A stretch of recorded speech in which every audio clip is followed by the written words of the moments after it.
number 10, cut off. Imagine living on a royal salary for your entire life, then having it taken away in the blink of an eye. Well, that's what Harry experienced in early 2020. Just shortly after announcing they would be taking a step back from the royal family, Harry was financially cut off from his family. The damage was done within the first quarter of 2020, meaning that the royals cut Harry off at the first chance they had. Originally, news sources reported that something like this would happen after Meghan and Harry faced the royal review, where they officially cut ties with the royal family, meaning that at this time they would no longer be supported financially, nor be able to receive any other royal benefits like security from the public. During the interview with Oprah, Harry said that since the first quarter of 2020, they've been living off Harry's inheritance from his mother, Diana, saying, quote, "I've got all my mom left me, and without that, we would not have been able to do this. She saw it coming, and I certainly felt her presence throughout this entire process." It looks like Harry and Meghan have been on their own for longer than we thought. At number 9, trapped. During their interview, Harry also opened up about his feelings about the royal family and how he realized that he was trapped. Harry opened up saying that if it weren't for Meghan, he wouldn't have left the royal family because he was trapped and didn't see a way out. Meghan was essentially his saving grace because she gave him the excuse he was looking for to leave the royals behind. When he said he felt trapped, it actually surprised Oprah because she didn't expect him to feel this way, judging by the fact that this was his family, but really, Harry had a negative experience and it was all hidden behind a smile. Speaking further on the subject, Harry said, quote, "No matter who you are in the family, no matter what's going on in your personal life, no matter what's just happened, if the bikes roll up and the car rolls up, you've got to get dressed, you've got to get in there, wipe the tears away, shake off whatever you're thinking about,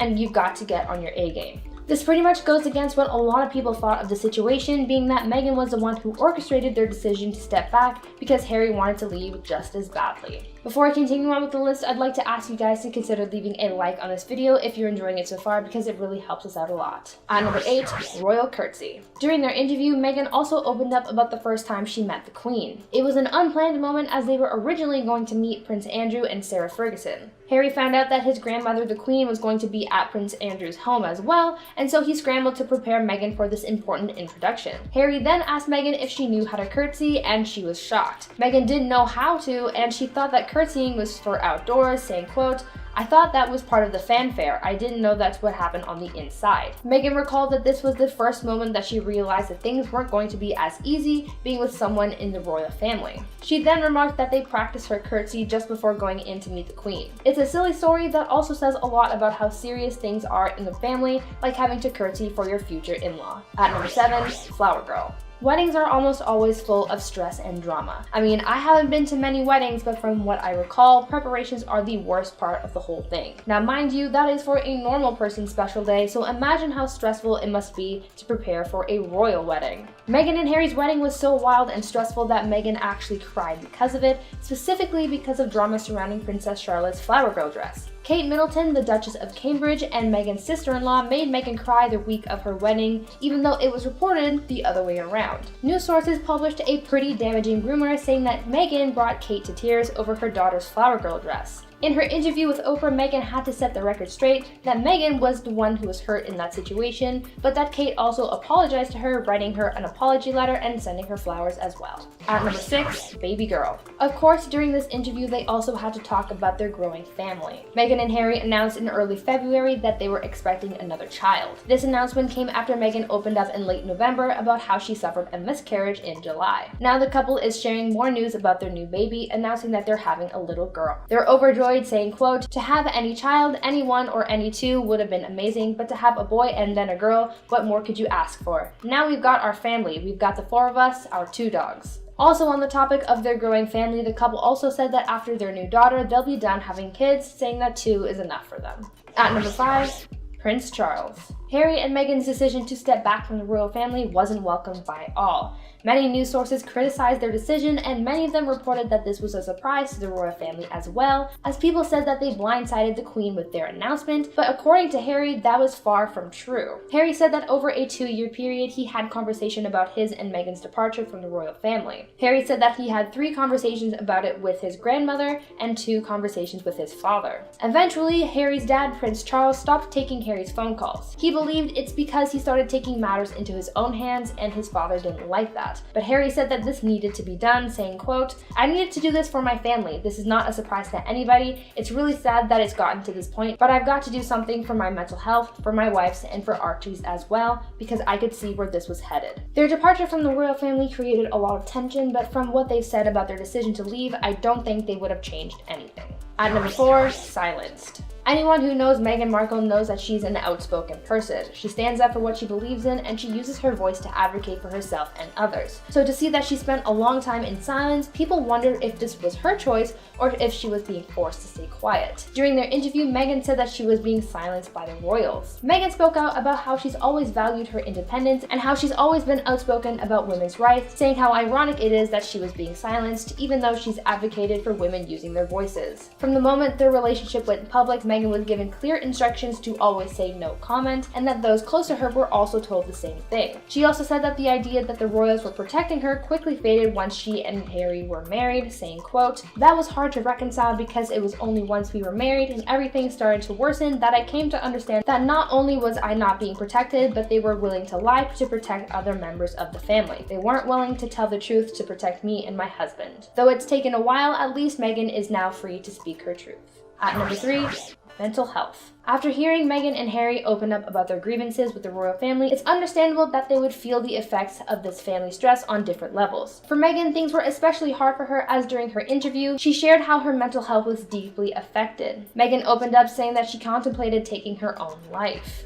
Shortly after marrying Harry and settling into their new life, the pressures of the media and the harsh scrutiny she was facing took a big toll on her, as she said, quote, "I just didn't want to be alive anymore. That was a clear and real and frightening and constant thought," end quote. Meghan also said that she spoke to another senior member of the royal family about seeking help, and they advised against it, saying that doing so would reflect badly on the royal family. Meghan felt lost, hopeless, and trapped, but she needed to open up about her thoughts, so she turned to her husband for comfort, saying, quote, "I was ashamed to say it at the time and ashamed to have to admit it to Harry, but I knew that if I didn't say it, then I would do it." At number 2, baby Archie. Before Meghan and Harry's son Archie was born, there were reportedly concerns over what he would look like, mainly his skin. Harry and Meghan opened up about the many concerns and conversations they had with members of the royal family over how dark Archie's skin would be. Meghan said that members of the royal family would approach Harry about what that would mean or look like if their son had dark skin. They refused to name those who expressed these concerns, but this all brings more attention to the discrimination that Meghan and Archie have faced. These concerns were also being raised at the same time that the royals announced that Archie would not be given security nor a royal title, and one has to wonder if that was an intentional decision. Now, I'm not going to put my personal thoughts onto this specific matter, but I will say that this is incredibly hurtful and makes me really mad to hear.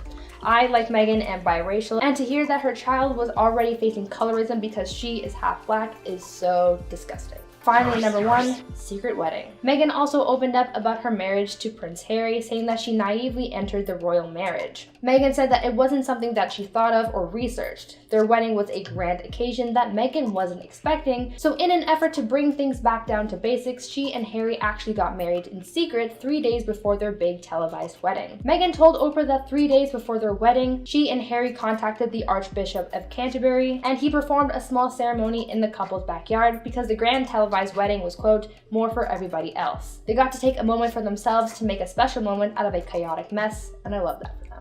Meghan Markle continued the American tradition of destroying the British monarchy by spilling tea, and I'm here for it. Starting things off at number 10, who asked about the baby's skin color? We may never know who it was, although a lot of people have been making assumptions of their own. When it was revealed that someone in the royal family had questions, or possibly even concerns about how dark the skin of Harry and Meghan's unborn baby would be, I mean, people were speechless. I can't even comprehend how that's even a thought, let alone something someone actually says. With that being said, although Meghan refused to outright expose who said what, more information has since come to light. Following the premiere of the interview, Oprah appeared on CBS this morning to shed more light on some of what was said. Specifically speaking about this incident, she said that Harry wanted to make sure, I quote, "I knew, and if I had an opportunity to share, that it was not his grandma, the Queen, nor his grandfather, Prince Philip, that were a part of those conversations." Another source allegedly told ITV royal editor Chip Ship, which is a fantastic name, that might not be his real name, but it's a great name, that it wasn't the Queen or Duke of Edinburgh, I quote, "and that only leaves 2 family members and their spouses.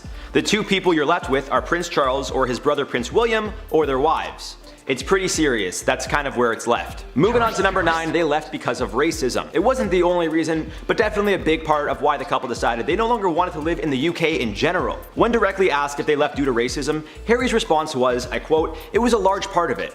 Harry went on to explain that a friend of his who was close to British editors told them that the couple would have to deal with their fair share of racism. At first, Harry thought it was just the tabloids, but his friend told him it was all of the UK. As per Harry, his friend said, I quote, "Please don't do this with the media. They will destroy your life. You need to understand that the UK is very bigoted." Harry replied to his friend, "The UK is not bigoted. The UK press is bigoted, specifically the tabloids. Is that what you mean?" Harry insisted the UK wasn't bigoted as a whole, but went on to say, I quote, "But unfortunately, if the source of information is inherently corrupt, or racist, or biased, then that filters out the rest of society." On to number 8, the royal family wanted Meghan to continue acting. It seems from the get-go, Harry knew there would be issues in regards to his relationship with Meghan. After the two would marry in May of 2018, there were apparently conversations about how she would be able to contribute. Harry explained, I quote, "That was right at the beginning when she wasn't going to get security, when members of my family were suggesting that she carries on acting because there was not enough money to pay for her, and all this sort of stuff. There were some real obvious signs before we even got married that this was going to be really hard." Now, I mean, I like to think that the royal family has more than enough money that they can afford to pay for one more person, but I mean, hey, what do I know? In September of 2020, the pair announced they'll be starting their own production company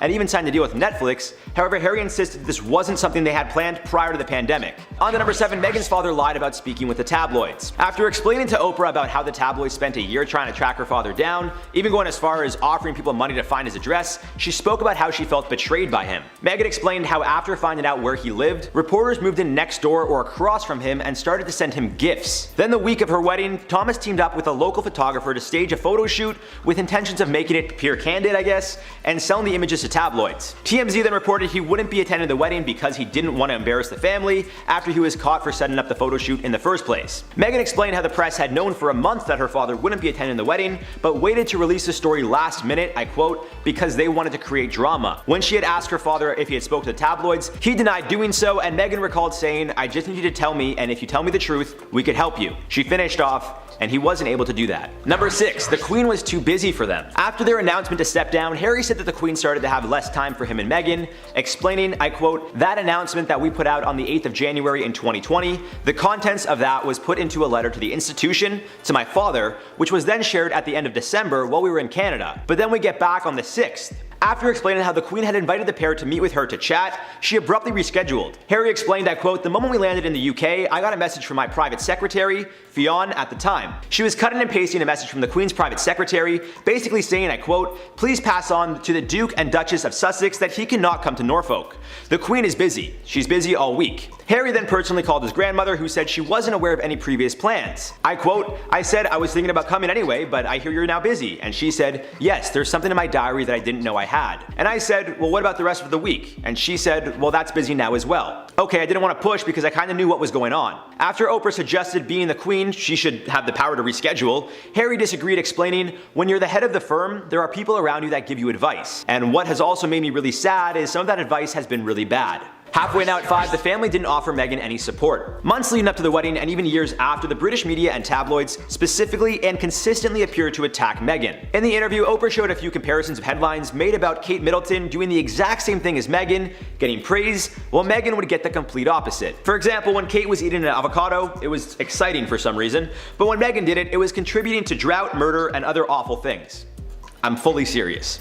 It's genuinely insane how they went after it. And given that she was the newest member of the family and already having a tough time as is, you'd hope those around her, literally, would offer support. Unfortunately, as for Meghan, they didn't, and that was yet another big reason for the pair deciding to leave. Harry specifically spoke about how it hurt him to see his family pretty much turn a blind eye to everything at a time when the media was even spreading blatant lies. Not only did they ask for the palace to ask the media to ease off, but as Harry put it, I quote, "The way that I saw it was, there was a way of doing things, but for us, for this union and the specifics around her race, there was an opportunity, many opportunities, for my family to show some public support."